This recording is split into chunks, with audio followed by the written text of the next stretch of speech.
My name is Helen Matthews, 32 years old. Picture this.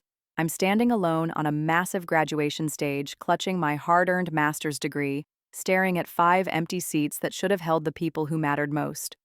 While other graduates are surrounded by cheering families, I'm scanning the crowd with growing dread, realizing that my parents and sisters chose my younger sister's bridal shower over my graduation ceremony. The crushing weight of that abandonment was about to trigger a family confrontation that would expose decades of favoritism and change everything forever. If you're listening to this story, drop a comment telling me where you're from and subscribe to hear how a single mysterious envelope turned my moment of triumph into a battle for my worth as a daughter and sister. I'm the middle child in a family of 3 sisters, and I've spent my entire life desperately trying to prove my value to parents who seem to have already decided I wasn't worth their attention. My older sister, Jessica, 35, is a successful attorney at a prestigious Manhattan law firm. She's always been the golden child, the one our parents mention with glowing pride at every social gathering. Jessica just won another high-profile case, my father would announce, beaming with pride while I sat quietly in the corner, my own achievements invisible to him. Then there's my younger sister, Olivia, 28, the baby of the family who's been coddled and spoiled since birth. She works in fashion, not because she needs to, but because it's glamorous and fits the image our parents have crafted for her. She was preparing to marry Brad, the son of a wealthy businessman, in what my mother described as the social event of the year. My father, Robert Matthews, 62, is the CEO of a construction company. He's a man of impossibly high expectations, especially when it comes to his children. But those expectations were never equally distributed among us. Jessica received his admiration, Olivia got his indulgence, and I received occasional acknowledgement only when my achievements were too significant to ignore. My mother, Elizabeth, 58, is an event manager who coordinates everything in our family's social calendar. From holidays to birthdays to casual Sunday dinners, nothing happens without her meticulous planning. She's always been busy juggling her career and social obligations, consistently forgetting that her middle daughter might need attention too. My relationship with Jessica has always been cold, marked by an underlying competition that started in childhood. She would glare at me whenever I brought home better grades, and I'd feel a twinge of satisfaction knowing I had academically outperformed her even if no one else seemed to notice or care.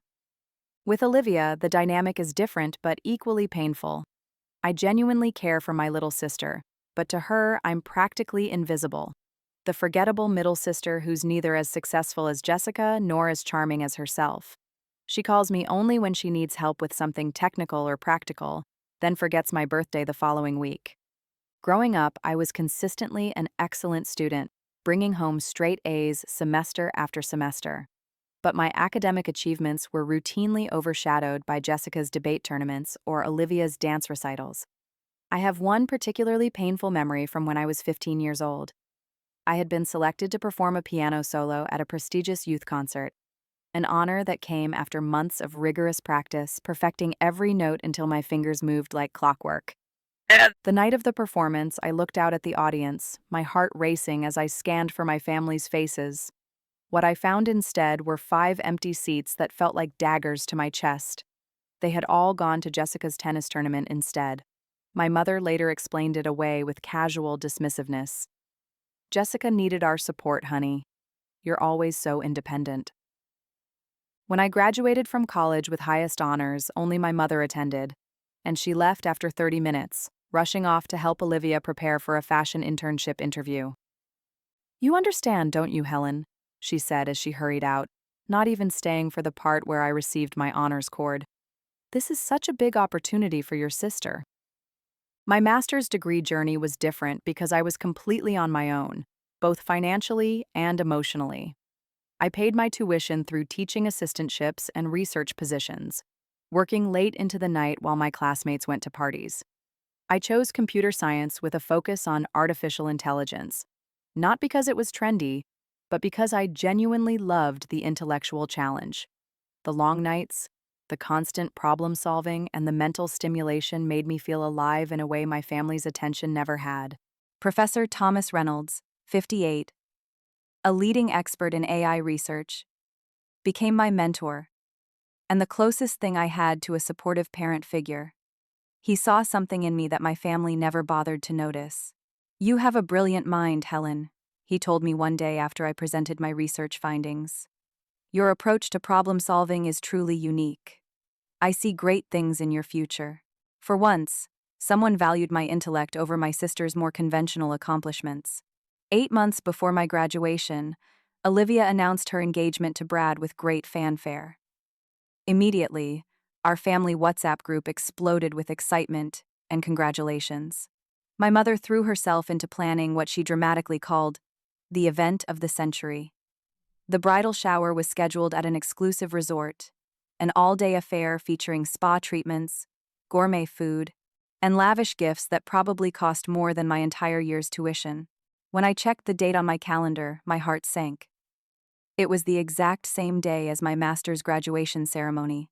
I had informed my family about my graduation date at the beginning of the academic year, even marking it on our shared family calendar. But somehow, that planning didn't seem to matter when it came to Olivia's celebration. 2 months before graduation, I sent formal invitations to my family members, hoping the official nature of the request might carry more weight. My mother's response was lukewarm at best. "Oh, that's the same day as Olivia's bridal shower," she said during our weekly phone call, her tone suggesting this was an unfortunate coincidence rather than a deliberate choice. "But we'll try to work something out." My father mumbled something non-committal about seeing what we can do, while Jessica suggested they might come late or split into 2 groups. None of these responses filled me with confidence. 1 week before graduation, I called my mother to confirm their attendance, my stomach churning with familiar anxiety. "Mom, I just wanted to check if you guys will be at the ceremony on Saturday." "Helen, darling, I'm trying my best, but you know this is Olivia's big day. The shower starts at 11 and your ceremony is at 2, right? That's right in the middle of everything. I'll see if your father can maybe slip away for an hour." I swallowed my disappointment and said I understood, but I didn't. Not really. How could a bridal shower, a party, be more important than their daughter's graduate degree? Despite everything, I still held on to a sliver of hope. I bought a new dress, a deep navy blue that brought out my eyes and made me feel confident. I made dinner reservations at an upscale restaurant near campus, optimistically booking a table for 5. I even contacted the university administration to reserve seats for my family in the front section of the auditorium. The night before graduation, I lay in bed staring at the ceiling, my mind oscillating between hope and dread. "This time will be different," I whispered to myself in the darkness.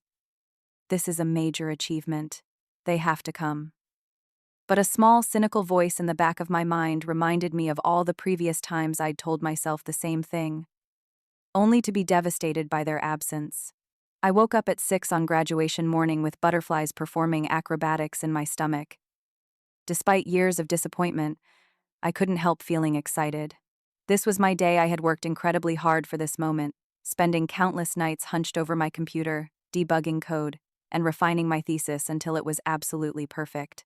I took extra care getting ready, applying my makeup carefully and styling my hair in loose waves. I slipped into my new navy dress and looked at myself in the mirror. For a brief moment, I allowed myself to imagine my family's proud faces when they saw me walk across that stage.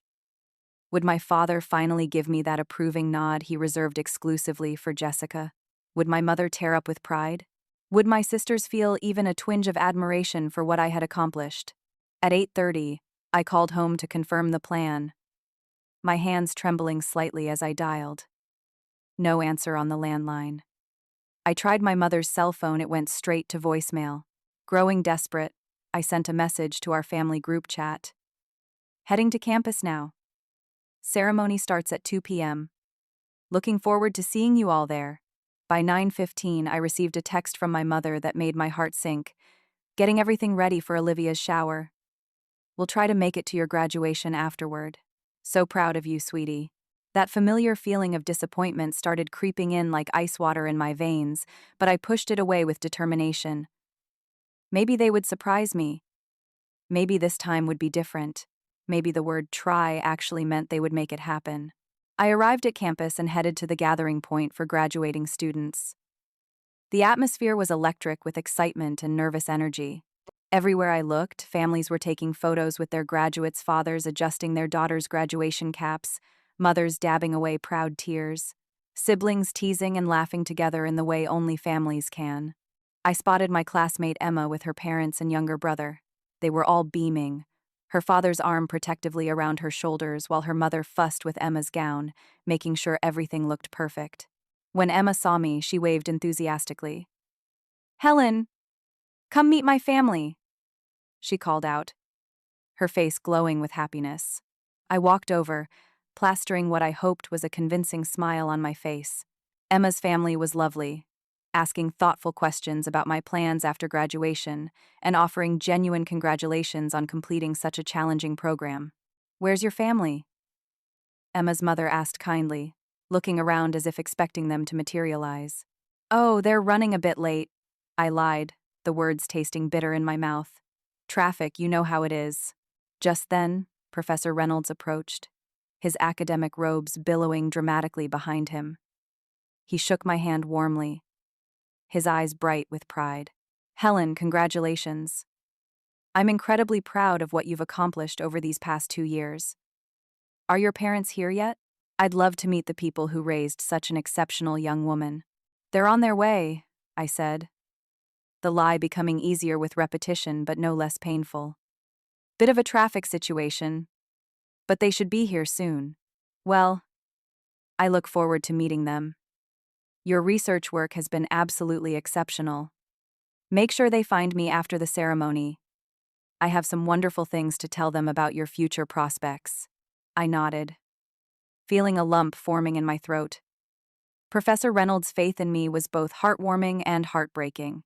I checked my phone again, hoping against hope. Nothing except a notification that Olivia had posted new photos on Instagram. I clicked to see carefully curated pictures of elaborate flower arrangements, elegant champagne flutes, and her radiant smile as she posed with friends. The bridal shower was clearly in full swing, and my family was right there in the middle of it. As we lined up alphabetically for the procession, I kept glancing toward the entrance doors, my heart jumping every time someone new walked in. Maybe they had changed their minds. Maybe they had realized how important this was to me. Maybe they were rushing over right now. The ceremony began with the traditional faculty procession, followed by us graduates walking solemnly to our designated seats. Throughout the university president's welcome speech, I continued scanning the audience, my eyes repeatedly returning to the 5 empty seats I had reserved with such hopeful optimism. Halfway through the ceremony, my phone vibrated against my leg. Discreetly, I checked it under the cover of my graduation gown, my heart pounding with anticipation. The message was from my mother. "Shower running longer than expected. Olivia is opening gifts now. Don't think we can make it in time. So sorry, sweetheart. We'll celebrate later. Love you." The numbness spread through my body like ice water flooding my veins. They weren't coming. Again. After everything, after all my hopes and careful planning, I was going to be alone for this moment too. I should have known better than to hope. I should have learned by now that I would always come second to my sister's needs. When they finally called my name Helen Matthews, Master of Science in Computer Science, with highest distinction, I walked across that stage with a forced smile, my legs feeling like they belonged to someone else. There was polite applause from the audience, the kind of general support you give to any graduate, but no enthusiastic cheers or proud whistles like the other graduates received. No one was there specifically for me. I shook the dean's hand with numb fingers, accepted my diploma holder, and posed for the official photograph that would capture this hollow moment forever. Inside, I felt completely empty. This moment, the culmination of years of hard work, sacrifice, and dedication, felt meaningless without anyone to share it with. As I returned to my seat, I glanced once more at those vacant chairs I had reserved with such naive hope. 5 empty seats that told the story of my place in this family better than any words ever could. But what happened next would change everything. As I sat in my apartment later that evening, drowning my sorrows in takeout and cheap wine, I opened my diploma holder to take a photo for social media. That's when I found it a mysterious envelope that definitely wasn't university issued, containing something that would trigger the biggest family confrontation of my life and force everyone to confront the truth about the dynamics that had been destroying us for decades. What was in that envelope? How did it completely change the power dynamic in my family? And why did my phone suddenly start ringing with 51 missed calls from the same people who couldn't be bothered to show up for my graduation? The answers would expose years of favoritism, jealousy, and conditional love in ways none of us were prepared for. They would force me to finally stand up for myself and demand the respect. The next part of this story is already available on the channel. Don't miss it.